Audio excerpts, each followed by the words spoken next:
Hi again, everyone, and welcome to another one of our mission interviews. Today, we're with Wayne and Helen Mayhew, who are our mission partners working with SIM to mobilise people into mission. Wayne, Helen, so good to have you with us. Yeah, it's great to be with you and great to be able to have this opportunity to be interviewed and to introduce ourselves to people at St. Anne's.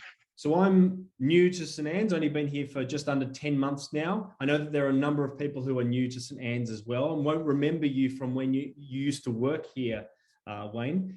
Tell us about yourself and Helen as well, your family and the role that you're playing at SIM. Yeah, so I'm Wayne and I grew up in a Christian family, a Christian home, and I've always been around mission, I suppose, but never really wanted to go and be a missionary because I think I remember hearing all the hard stories that missionaries would tell when they came and spoke at churches. And so that was a big thing that God changed in my heart and convicted us about the need to go and serve in that way. I've previously worked as a primary school teacher, and I, as you mentioned, worked at St. Anne's doing youth and children's ministry. And so, yeah, it's been great having that partnership with St. Anne's for a long time now. Yeah, so I'm Helen. So we were at St. Anne's for 5 years. Not that long ago, maybe 4 years ago, we finished up there. And at the time we had Caleb, Evie and Ben, and we've also now got Asher. And they are 9, 7, 5, and Asher's 1.5. So I guess I also had a passion for mission, sort of from my late teens onwards, and prepared for that by training as a nurse and midwife and going to SMBC, and yeah, was really keen to serve God overseas in mission. And yeah, we were able to do that in Ethiopia with Wayne teaching at Bingham Academy. And now we're back in Australia, both working for SIM. As mission mobilisers. So Wayne works 4 days a week and I work 1 day a week. Take us back 4 years when you headed out from Australia to Ethiopia. What was the reason why you went overseas to do mission? Yeah, I think that was a long journey in God convicting us, I guess, of the need for the gospel. So the gospel is not just for us, but it's for the whole world, and the whole world needs to know about Jesus. So yeah, I guess in thinking about how reflecting on God's word and the need the world has, so many people around the world haven't had the opportunity to hear about Jesus yet. So I think we grew in that conviction over time, and in exploring options, this opportunity for Ethiopia came up. At the time, there wasn't too many places that we could go in that area that were not so volatile, but Ethiopia ended up being where we pursued, and then God opened up the doors for us to go there. So it was a real privilege to get to know people there and to serve in that part of the world. So St. Anne's was praying for you right through that time when you were overseas. What was the reason that you've ended up back here in Australia? We came back for a home assignment. So when we left Ethiopia, we thought we were just taking our home assignment, our first one, and then that was in 2020, and then realized we were pregnant with Asher, and so it became a bit of a longer home assignment, and we planned to go back after Asher was born, and then just after a few months after he was born, we realized, or we had his hearing screening and things like that, and they weren't coming back showing signs of hearing. So we investigated that further, and he was born profoundly deaf. And so we, at that point, made the decision that we would stay so he could get a cochlear implant, which he's got now, and just his ongoing speech therapy needs that he will have for years to come.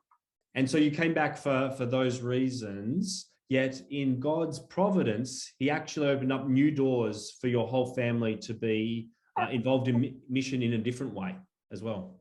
Yeah, that's right. So,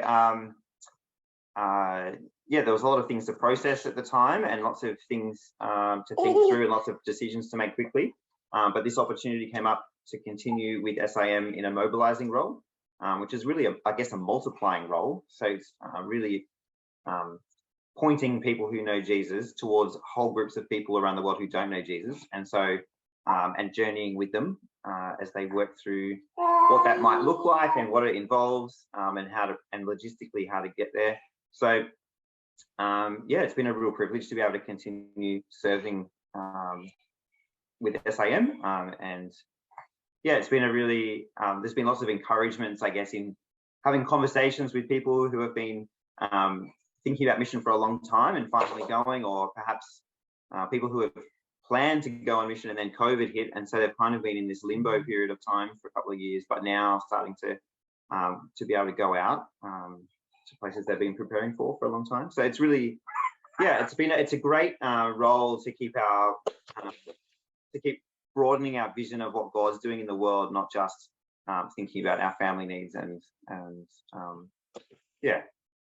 So it's been a really yeah, we're really thankful to God for the opportunities that He's opened up for us in coming and staying here. How does it progress when you get a first question from someone who just has some general questions about mission and what could possibly be?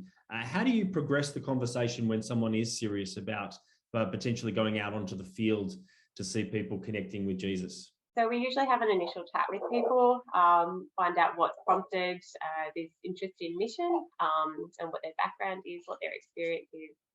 And it can kind of go a few ways from there. We can either sort of continue towards application to apply with Sim and look at places they might want to go. We might need to think about further preparation for them. Some might need to go to Bible college or do other things to help them prepare for overseas mission.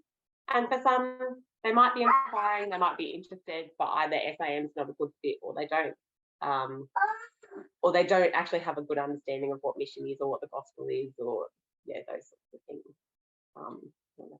Yeah, I was just going to say, and it's a conversation that we have with their church as well. So SAM doesn't see itself as an organisation that sends people. We actually see the local churches who send people, and so we really partner with churches in yeah, helping them to maybe do the sending with, I guess, the skills and resources that we have that a lot of local churches don't necessarily have. It sounds like even though it's a mission mobilizing role, there's a real discernment that goes on as you work out whether the person will be well suited, and that you give them the suitable encouragement to be able to send them as well. Yeah. Asher agrees. It's definitely a decision that we make in community. So it's not just one person who wants to go and do this, but it's I guess we have a four-way kind of partnership where that involves the person who's interested in serving a mission, the church that's sending them, SAM Australia, as well as the team on the field that they're actually going to be joining, who are also part of that conversation and discussion. And so it can get a little bit complicated sometimes, but there's important conversations to happen to try and yeah, set people up well, I guess, for yeah, a good placement and where God's leading people, and the needs that it all varies depending on the country that you go to and what opportunities there are. Sometimes they need, in order to get a visa, there needs to be a creative way that we can kind of bring into the discussion about what they're doing over there.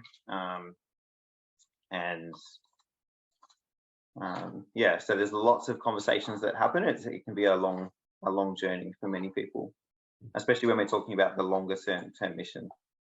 Wayne and Helen, what can we be praying for your family and for your ministry?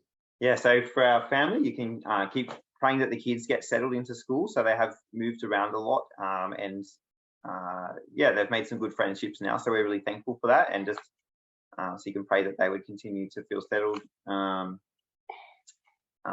For our family, so Ash's hearing has been going really well. We're really encouraged with the way that he's developed, and we're trying to learn Auslan as a family. So you can pray for us as we learn another language. Yes, that's been not so easy to fit in amongst other things, but we're doing our best and having a go.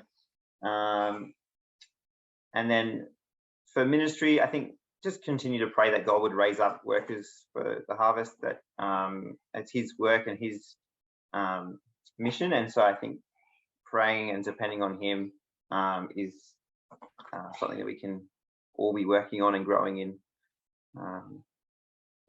You can pray specifically for people who are thinking about mission and having really difficult conversations with family about that, and what that, some of those family issues that pop up when those conversations are in the mix. You can pray for people who are in the process of raising support from their churches, and people who are on the field, that they would be well supported and encouraged in their ministry.